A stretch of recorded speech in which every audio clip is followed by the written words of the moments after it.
What's up, nerds and nerdettes and we little nerdlings all? It's your buddy Big John and G, the two-gun Pixie presents Legendary Gaming. So welcome to Thursday, my friends.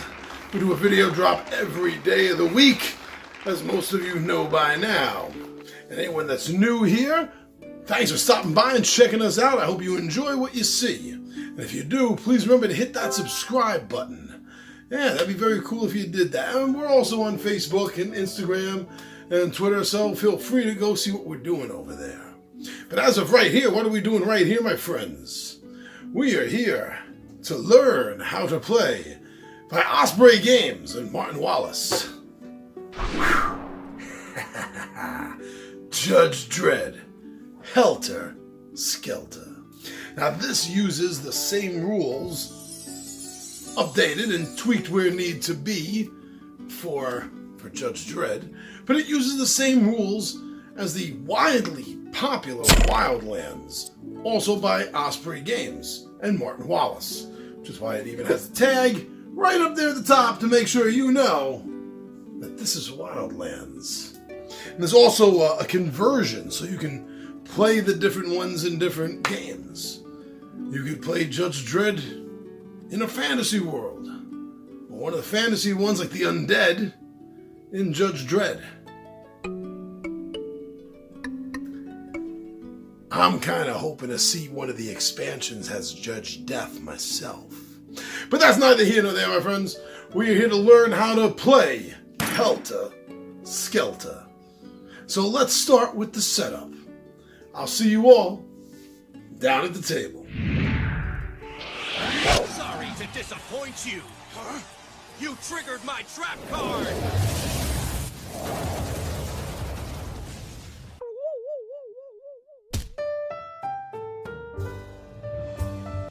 The first thing you're going to want to do is decide which of the two map sides you want to play with. If this is your first game, you should use the city block side. I've decided to show off this side, the Justice Department, simply because it's more colorful and it pops a little bit more on camera. Choosing a team is the next choice that you're going to have.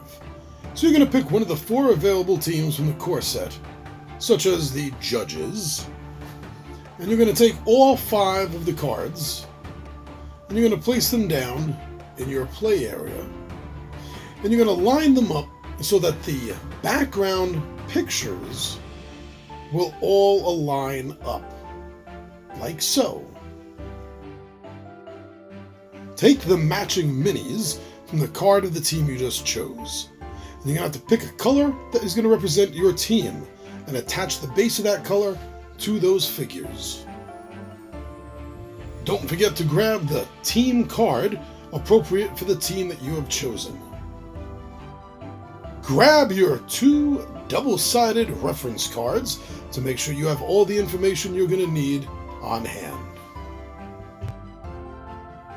Grab the 5 appropriately colored tokens, which represent the fragments of reality in this game, and put them off to the side along with your cards.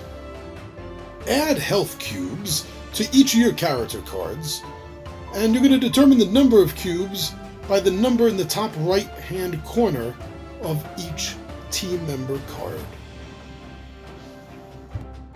Go through the map cards, and if you are playing a game with only 2 players, remove the cards that show the number 3 with a person symbol and plus on the bottom. Those cards will only be used for a game with 3 or 4 players. Shuffle the remaining map cards, and then make sure that each player gets 10 cards. Choose 1 map card for each of your team members. Don't let the other players see it, and you're going to place it face down underneath their card. After each player has decided what the starting location is going to be for their 5 characters, they will take the remaining 5 cards and pass those location cards to the player on their right. You are going to place your reality fragments on the spaces designated on the map cards handed to you by the player on your left. Then, remove those map cards from the game. From your deck of team cards, you're going to draw 7 cards into your hand. Keep these cards a secret. Don't let the other players know what they are. But please, do take a look at them. The active player marker will start with the player whose fragment is on the space with the lowest number. And with that, your setup of Judge Dredd, Helter Skelter is complete. Now let's see how this all comes together and how we play the game.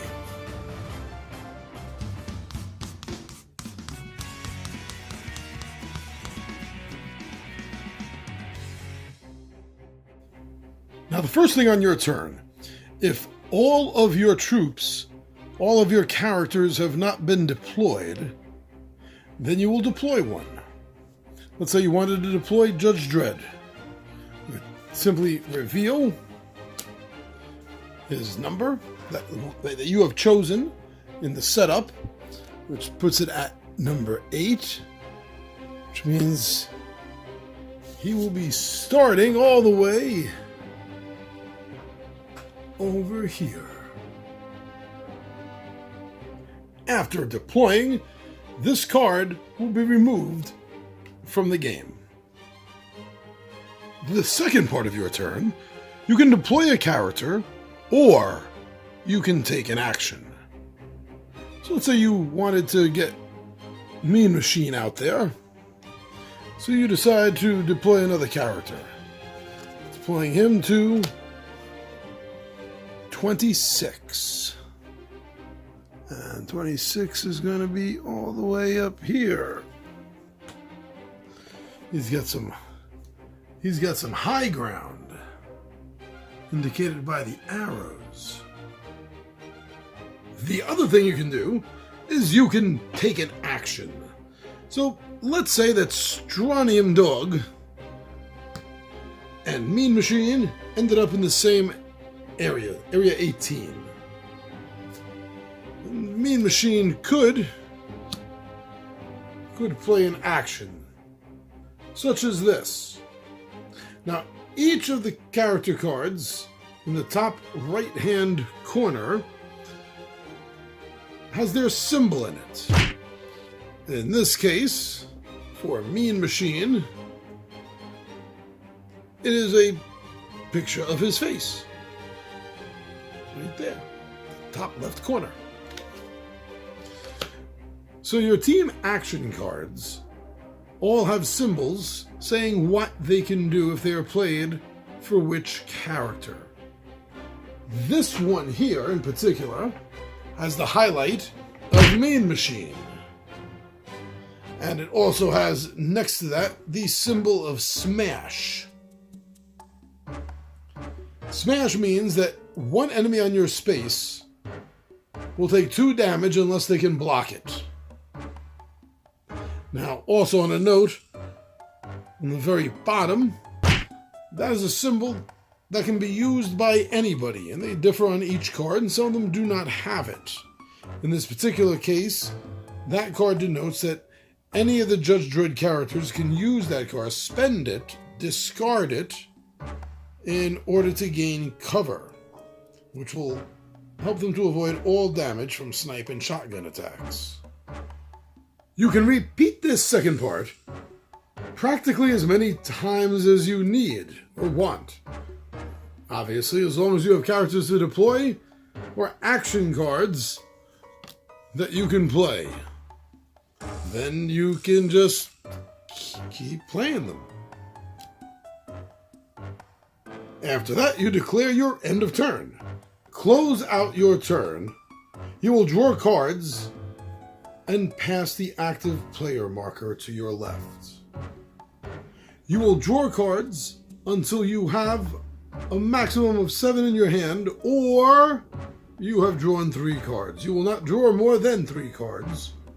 You will not draw enough cards to give you more than 7 in your hand.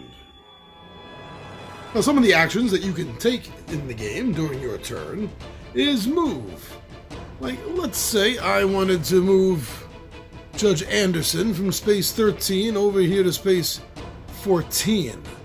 I'll be able to do that by burning an action card that has her symbol on it.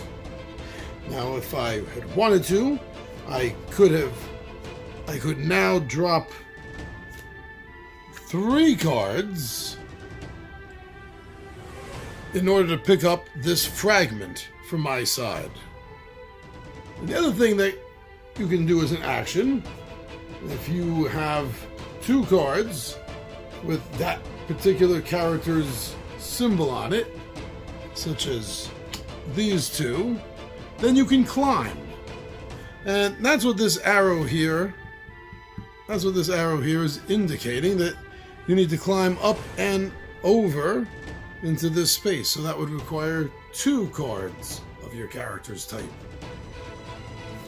If a card doesn't have anything next to the character symbol, then that means that that character can use it as a standard action. If there is, such as the melee symbol here, then that means that that character who's highlighted will use this as a standard action, or whatever the icon is. Again, in this case, a melee.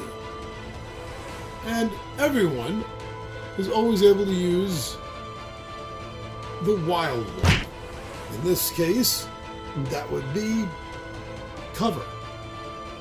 Any areas or objects that are highlighted with a yellow line indicates that that is a wall. You cannot move through walls, and walls do block line of sight.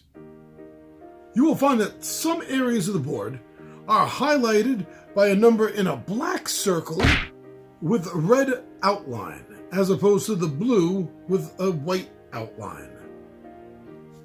This indicates cover. Spaces with cover allow you to use the cover ability or wild on a card. Cover spaces also affect line of sight. Keep in mind that while you are on a cover site, there is no line of sight to you except from high ground spaces. High ground is determined by double white lines with arrows pointing towards the higher ground. Now remember, moving on to high ground means you have to climb. And in order to climb, you're going to have to spend 2 cards with your character's icon on it. The game ends when the first player reaches 5 points. And you get the 5 points by collecting your reality fragments. You also get 1 victory point by taking out an opponent. If this was the snipe shot, the last snipe shot that the Judge Dredd team needed to take out the Strontium Dog, then this would go to the victory pile of the Dredd team. And that, my friends, really is how easy it is to play Judge Dredd Helter Skelter, a Martin Wallace Wildlands game by Osprey Games. Thank you very much, everyone, for watching this how-to-play video, as well as going over and checking out the Two Gun Pixie Facebook, Instagram, and Twitter. Thank you so much for going and checking those out, and as well as going over and looking at the Two Gun Pixie Zazzle store. You go over there and you look at some of our stuff. We've had a few more sales, so that is ultra cool. Thank you so much. But also thank you just for taking a look. You know, you just took a few moments of your time to go over there and see if there's anything you liked. And that is worth a thank you as well. I really think so. So you're all awesome. Don't forget that. And of course, the biggest thanks is to everyone that comes over here to our YouTube home. You subscribe to our channel, you watch our videos, you comment, you like, and when we're lucky, you share our videos. That is super awesome. Thank you so much for doing that. That is the best thank you that you can give a content creator. So please keep it up. I'm your buddy Big Johnny G. The Two Gun Pixie presents Legendary Gaming, and my friends, I am out of here.